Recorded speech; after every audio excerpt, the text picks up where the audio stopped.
श्री शक्ति नमः। पार्थिव लिंग के निर्माण की रीति तथा वेद मंत्रों द्वारा उसके पूजन की विस्तृत एवं संक्षिप्त विधि का वर्णन।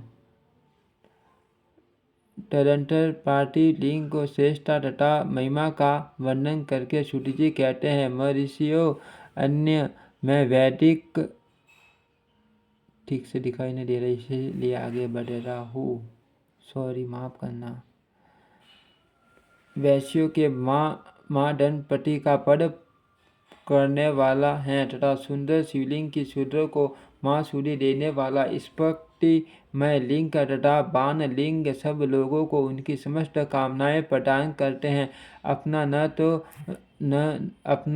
अपना न हो तो दूसरे का स्फटिक या बाण लिंग भी पूजा के लिए ही निश्चित नहीं है। स्त्रियों को विशेष सद्भाव के लिए पार्थिव लिंग की पूजा का विधान है, परंतु मार्ग में स्थित विधवाओं के लिए स्फटिक लिंग की पूजा बताई गई है, परंतु विरक्त विधवाओं के लिए दश लिंग की पूजा कोई श्रेष्ठ कार्य है। उत्तम व्रत का पालन करने वाले महर्षि बचपन में, जवानी में और बुढ़ापे में भी शुद्ध स्फटिकमय शिवलिंग का पूजन स्त्रियों को समस्त भोग प्रदान करने वाला है। ग्रासक्त स्त्रियों के लिए पीठ पूजा भूतल पर संपूर्ण अभिष्टों को देने वाली है, परंतु मार्ग में चलने वाला पुरुष सुपात्र गुरु के सहयोग से ही समस्त पूजा कर्म संपन्न करे। इष्ट देव का अभिषेक करने के 50 अग्नि के चावल से बने हुए खीर आदि पकवानों द्वारा नैवेद्य अर्पण करे। पूजा के अंत में शिवलिंग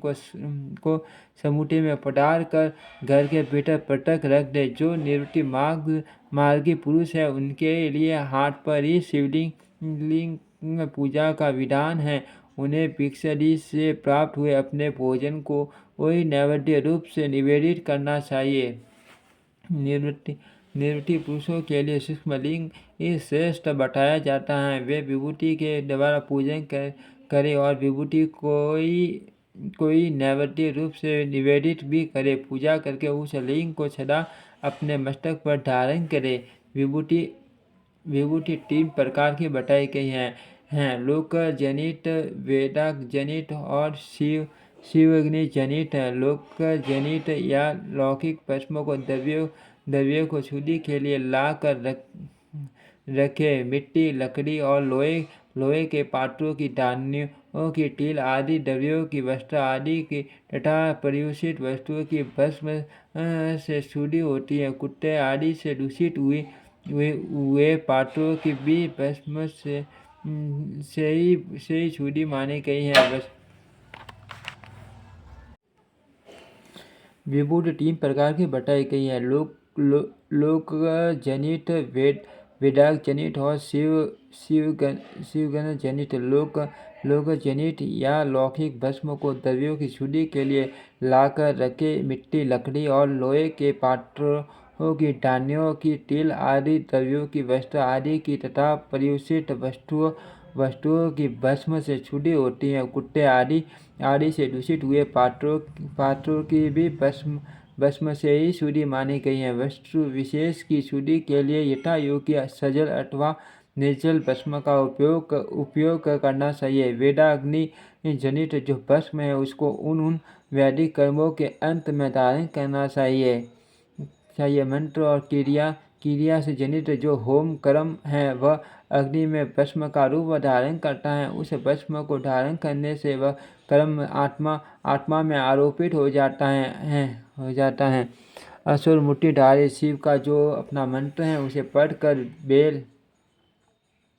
बेल की लकड़ी को जलाए। उस मंत्र से अभिमंत्रित शिवाग्नि कहा गया है। इसके द्वारा जले हुए काष्ठ का भस्म है वह शिवाग्नि जनित है। कपिला गाय के गोबर गाय माता के गोबर को तथा समी, पीतल, पलाश, तारा और वेर इनकी लकड़ियों शिवाग्नि से जलाए।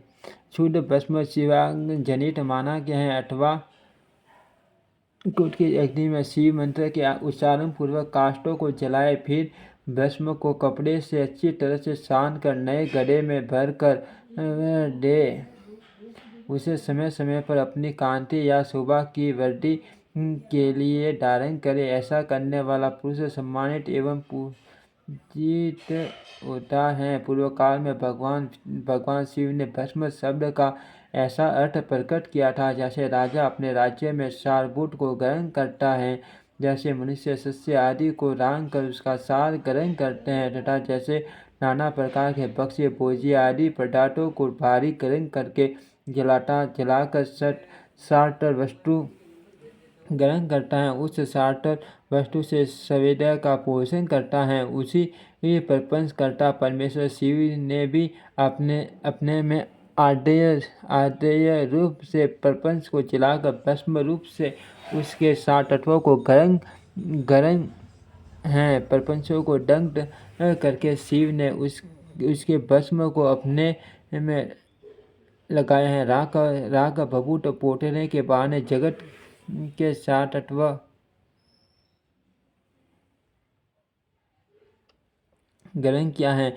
अपने शरीर में अपने लिए रत्न स्वरूप इस प्रकार स्थापित किया है। आकाश के सात तत्व से, वायु के सात तत्व से, मुख अग्नि के सात तत्व से, हट्टे सात तत्व से, कटिभाग और पृथ्वी के सात तत्व से घुटने को किया है। इसी तरह उनके सारे अंग विभिन्न वस्तुओं के रूप हैं। महेश्वर अपने ललाट में तिलक रूप से जो धारण किया है वह ब्रह्मा विष्णु और रुद्र का सात तत्व है। वे इन सब वस्तुओं को जगत के अभ्युदय का हेतु मानते हैं। भगवान शिव ने ही प्रपंच के सात तत्व अपने वश में हैं, अर्थ इन्हें अपने वश में करने वाला दूसरा कोई नहीं। जैसे समस्त मृगों का हिंसक मृग हिंसक कहलाता है और हिंसा करने वाला दूसरा कोई मृग नहीं है, अतः उसे कहा गया है।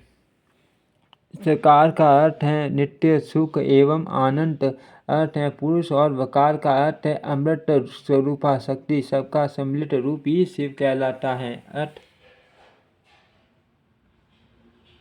भगवान शिव को अपना आत्मा मानकर उसकी पूजा करनी चाहिए। अर्थ पहले अपने अंगों को भस्म मले, फिर ललाट में उत्तम त्रिपुण धारण करे।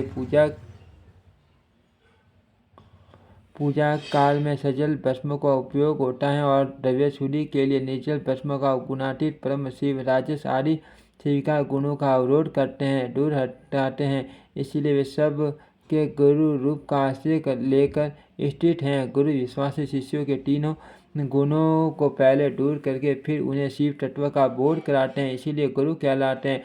गुरु की पूजा परमात्मा शिव की ही पूजा है। गुरु के उपयोग से बचा हुआ सारा पदार्थ आत्मशुद्धि करने वाला होता है। गुरु की आज्ञा के बिना उपयोग में लाया हुआ सब कुछ वैसा ही है जैसे चोरी करके लाई हुई वस्तु का उपयोग करता है। गुरु से भी विशेष ज्ञानवान पुरुष मिल जाए तो उसे भी यत्नपूर्वक गुरु बना लेना चाहिए। अज्ञान रूपी बंधन से छूटना ही जीवन मात्र के लिए साध्य पुरुषार्थ है। अर्थ जो विशेष ज्ञान वही जीव को उस बंधन से छुड़ा सकता है।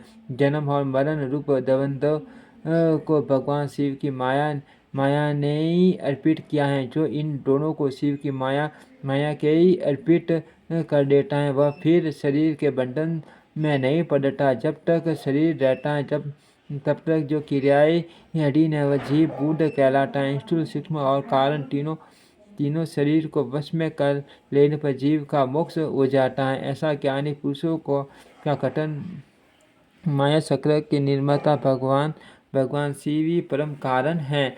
वे अपनी माया के दिए हुए द्वंद्व का स्वयं ही परिमार्जन करते हैं। अर्थ शिव के द्वारा कल्पित हुआ द्वंद्व उन्हीं को समर्पित कर देना चाहिए। जो शिव की पूजा में तत्पर हो वह मौन रहे, सत्य आदि गुणों से युक्त हो तथा क्रिया जप तप और ज्ञान ध्यान में से एक का अनुष्ठान करता रहे। ऐश्वर्य दिव्य शरीर की प्राप्ति, ज्ञान का उदय, अज्ञान का निवारण और भगवान शिव के समीप का लाभ ये कर्म क्रिया आदि के फल है। निष्काम कर्म करने से अज्ञान का निवारण हो जाने के कारण शिव भक्त पुरुष उसके यथोक्त फल को पाता है। शिव भक्त पुरुष देश काल और शरीर और धन के अनुसार यथा योग्य क्रिया आदि का अनुष्ठान करे। न्यायोपार्जित उत्तम धन से निर्वाह करते हुए विद्वान पुरुष शिव के स्थान में निवास करे। जीव हिंसा आदि से रहित और अत्यंत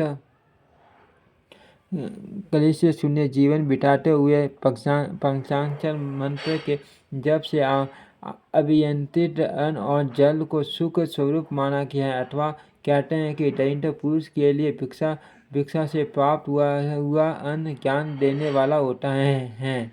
शिव भक्तों को भिक्षा प्राप्त हो तो वह शिव भक्ति को बढ़ाता है। शिव योगी पुरुष भिक्षा को शंभु सूत्र कहते हैं। जिस किसी भी उपाय से जहाँ कहीं भी भूतल पर शुद्ध अन्न का भोजन करते हुए सदा मौन भाव से रहे और अपने साधक रहस्य किसी पर प्रकट न करे, भक्तों के समक्ष शिव के महात्म्य को ही प्रकाशित करे। शिव मंत्र के रहस्यों को भगवान शिव ही जानते हैं, दूसरा नहीं। ओम श्री शक्ति नमः। ओम श्री शक्ति नमः। ओम श्री शक्ति नमः। ओम श्री शक्ति नमः। ओम